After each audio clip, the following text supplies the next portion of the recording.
Olá, estou aqui mais uma vez para fazer mais um vídeo nesse domingo maravilhoso de sol, né? Agora é 5h45 da tarde, mas está uma tarde tão gostosa.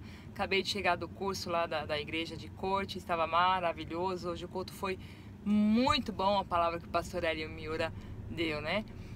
E a gente sai de lá cheia, né? Então agora tem muita coisa para falar. Mas o que eu quero falar para vocês hoje é um pouco sobre circunstâncias vezes fé. Pois bem, irmãos, mulheres, homens, às vezes passamos por cada circunstância em nossas vidas. Olha que parece que tudo dá errado.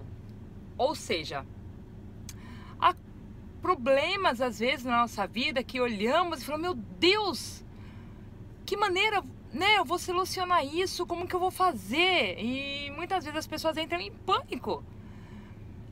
Ou seja, acontece circunstâncias às vezes de você estar atrasado e para chegar num local e de repente o trânsito, nossa, o trânsito tá demais, né? Aquela circunstância toda ali te envolvendo, ou de repente você vai de trem, você perde o trem.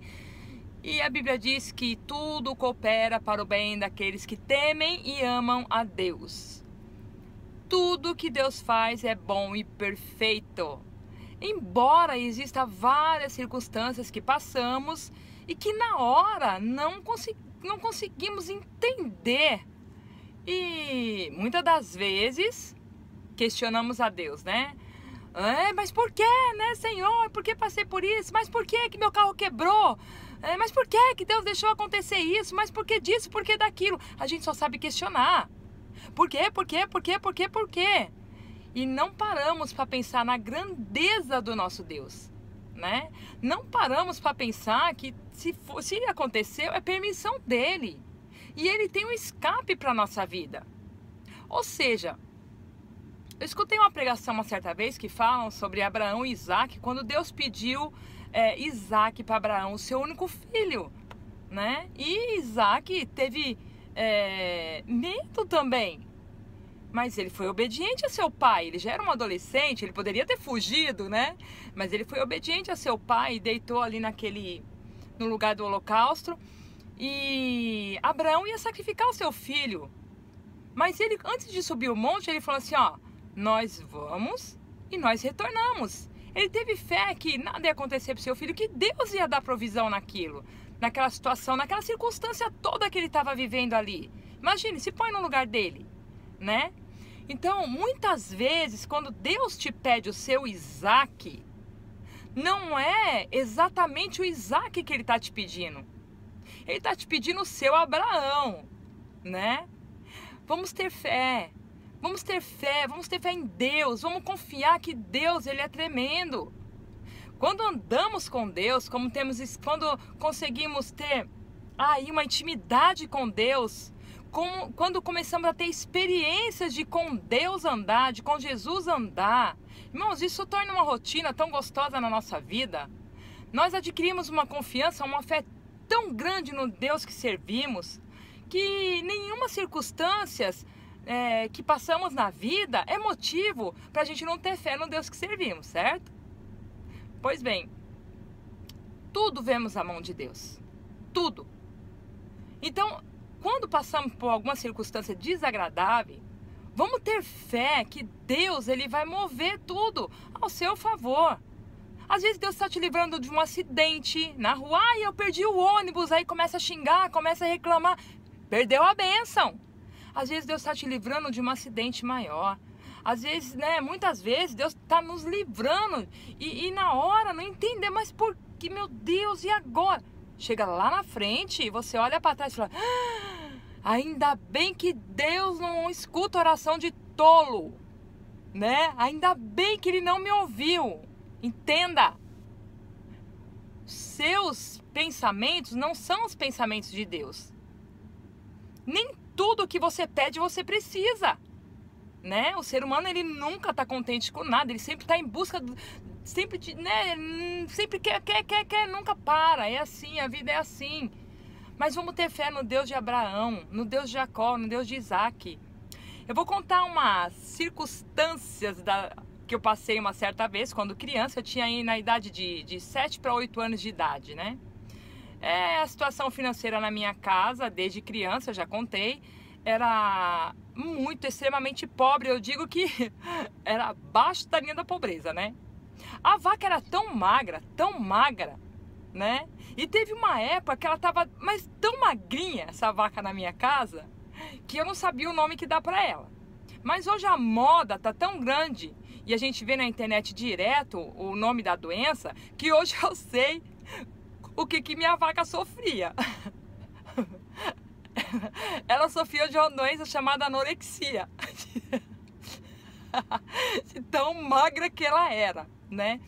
E as pessoas que moram no Brasil sabem que antigamente os mais velhos, eles acostumavam fazer a compra bruta, tipo arroz, feijão, açúcar, tudo, eles compravam pro mês inteiro. E eu tava com tanta vontade de comer um Danone, mas com tanta vontade, e minha mãe me chamou para ir no mercado e ela fez aquela compra, toda a compra que ela fazia era muito contada na caneta, né, calculadora, tudo. Não tinha calculadora não. Ela marcava tudo no caderno e ia somando para ver se dava o dinheiro. E eu pensei comigo, ela não vai comprar um Danone para mim, né? Tem coisa mais importante para comprar. Então, peraí, eu tenho que ter fé, né? Eu peguei uma colherzinha daquelas de café em casa, coloquei no meu bolso. Pensei, quando eu chegar na rua, eu jogo essa colher no chão e falo pra minha mãe que eu achei. Aí ela vai comprar o Danone pra mim, porque ela vai ficar com misericórdia daquilo. E eu fiz. Eu peguei essa colherzinha, coloquei no meu bolso. Antes de chegar no mercado, eu deixei ela cair. Com coisa que minha mãe não escutou o barulho, né? E aí eu peguei aquela colherzinha e falei, mãe, olha o que eu achei. Uma colherzinha. Aí minha mãe olhou pra mim e falou assim, ué, e o que tem? Eu falei, mas você não tá entendendo, é uma colherzinha de comer Danone. E eu tive tanta fé que ela ia ter misericórdia de mim, ia comprar aquele Danone, que ela deu um sorriso, guardou a colherzinha no bolso e eu fiquei com fé. Até chegar no mercado. Ela não falou pra mim que ia comprar ou não. Mas até chegar no mercado eu tava com aquela fé que ela comprou. Ai, irmãos, ela comprou. Foi o Danone mais gostoso da minha vida que eu comi. O que eu quero dizer com isso? Eu quero dizer que a minha mãe, ela sendo uma mulher como eu, como você, ela é uma pessoa mortal. E ela é uma pessoa aqui da terra, ela não é uma pessoa em espírito, né? Ela não é do reino espiritual, ela é terrena. E ela sabendo dar boas coisas para sua filha, ela honrando a fé, porque eu tive muita fé que ela ia comprar, a fé da sua filha, ela me escutou. Ela teve misericórdia de mim. Ela teve compaixão de mim. Ela deixou de comprar a coisa mais importante para me atender. Por quê? Porque ela é minha mãe, porque ela me ama. Ela viu a minha fé nela e ela me honrou, né? Imagina o nosso Deus, que é dono do ouro e da prata. Gente, vocês não estão entendendo a grandeza do Deus que servimos. Ele é dono do mundo. Ele é dono de tudo. Não conseguimos nem levantar da cama se o Senhor não nos der energia e saúde para levantar dela. O seu carro que você tem, a sua casa que você mora, os seus filhos, tudo é emprestado por Deus. Ou seja, tudo é dele. Se ele ele é Deus, ele é um Deus misericordioso, um Deus bondoso. Então você acha que as suas circunstâncias, ou as minhas circunstâncias que eu vivo no momento e que já vivi, que muitas pessoas estão vivendo, quer seja boa, né, ou má, né, vai impedir Deus de agir na nossa vida? Não. A única coisa que vai impedir você e eu de receber as bênçãos de Deus na nossa vida é a falta de fé nele. Porque a Bíblia é bem clara quando ela diz que sem fé é impossível agradar a Deus. Irmãos, fé, o que é fé? Fé é a certeza das coisas que não se vê, mas se espera. Então, se você está aí, na posição com Deus, servindo a Ele, adorando a Ele, orando, jejuando, irmãos, não tem por que você ter medo de circunstâncias, né? Eu falo sempre para os meus filhos, né? Costumo brincar para ele que o nosso adversário, ele tenta nos destruir, tenta nos entristecer, porque a Bíblia é bem clara, ele diz que ele vive ao nosso derredor. Ao redor está o Espírito Santo. Ao derredor ele está rugindo como leão, procurando alguém para ele tragar. Então ele não desiste, né? Ele não desiste, ele vai querer te destruir. Mas eu sempre lembro a ele que o Deus que o formou e que tirou ele do céu e mandou para cá por desobediência é muito mais poderoso que ele. Então, não devemos temer, né? Se ele tira alguma coisa da nossa vida, irmãos, tenha certeza que ele só vai ter o trabalho de levar e vai ter que devolver bem melhor, novo, tudo, né, irmãos? Não tenha medo de circunstâncias. Não olhe para as circunstâncias, olhe para Deus, olhe para cima. Quando você vê que ao seu redor está tudo desmoronando, olha, eu te dou um conselho, e para mim também. Não vamos reclamar, né? A Bíblia fala assim, ó, quando você estiver triste, ore. Se está alegre, cante louvores. A Bíblia também fala que em tudo dai graças, né? Mas vamos lá. Esse em tudo dai graça não quer dizer que aí seu carro quebrou, ou de repente você perdeu uma quantia de dinheiro, ou de repente perdeu um voo para ir para o Brasil ou para qualquer outro lugar, perdeu o ônibus. E você vai falar, ah, Deus, obrigado, porque essas coisas estão acontecendo, muito obrigado, eu te dou graça. Não, isso não é dar graça, isso é hipocrisia, né? Não devemos ser hipócritas. Deus nos fez com sentimento, Ele que nos fez. Ele colocou em nós sentimento. Ele colocou sentimento de tristeza, de alegria, de raiva, Ele colocou. Só que devemos saber o que fazer com esse sentimento. Aí é que está a questão, né? Então, devemos, às vezes, se entristecemos com algo que acontece, com algumas coisas que acontecem em nossa volta. Mas isso não é motivo para a gente deixar de acreditar no nosso Deus e ter fé. Entendeu? Então, se você está triste com alguma coisa, se algo aconteceu, eu falo isso para você, eu falo isso para mim. Olha, vamos fazer o seguinte, vamos orar, né? Entra no teu quartinho, fecha a tua porta, né? Coloca o seu cantinho de guerra lá, ou como minha amiga tá dizendo que ela fez lá na casa dela, não tem espaço.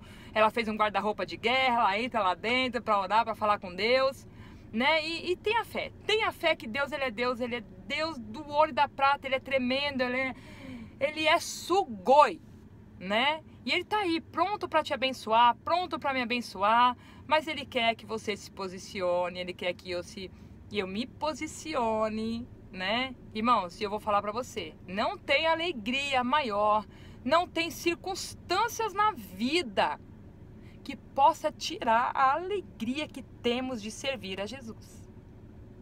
Quem serve a Jesus sabe que nada neste mundo, nada, dá mais alegria em seu coração do que ser chamado Filho de Deus. Isso é sugoi. De você ter certeza da sua vida eterna, de saber que tudo nessa terra vai ficar. Olha, presta atenção, caixão não tem gaveta, gente. Vamos se preocupar aí mais na nossa casa eterna. Tem muita gente preocupado com as coisas desse mundo. Não estou falando que não devemos ter, né? Eu já falei em outros vídeos, mas vamos se preocupar mais aí em ser, né? Ser uma pessoa boa, né? Ser uma pessoa prestativa, ajudar o nosso próximo, amar nossa família, né? E isso, nós estamos juntando tesouro no céu. Nós estamos aí preparando a nossa moradia lá no céu. Eu deixo essa pergunta para vocês aí. Aliás, eu faço essa pergunta para vocês, né? Vocês estão cuidando bem aí da sua casa aqui, das coisas que Deus te deu, dos seus filhos, do seu carro, da sua casa, enfim. Legal, beleza, é isso mesmo, Deus manda fazer isso. Mas e a sua casa espiritual? Como que ela tá? Tá no chão batido, né? Tá no chão batido assim de terra vermelha, igual era a minha casa quando eu era criança? Ou você já passou um vermelhãozinho, já deu uma melhorada, já azulejou? Como tá as paredes da sua casa lá no céu, hein? Já passou aí um reboque? Tá na hora de mudar. Vamos passar massa fina? Não, acho que é melhor aí uma massa corrida para ficar mais bonitinho. Acho que hoje até é gesso, não sei mais nem como que é, né? Como tá o telhado, como tá a pintura. Como está a sua casa no céu, irmãos? Como está a minha casa na eternidade?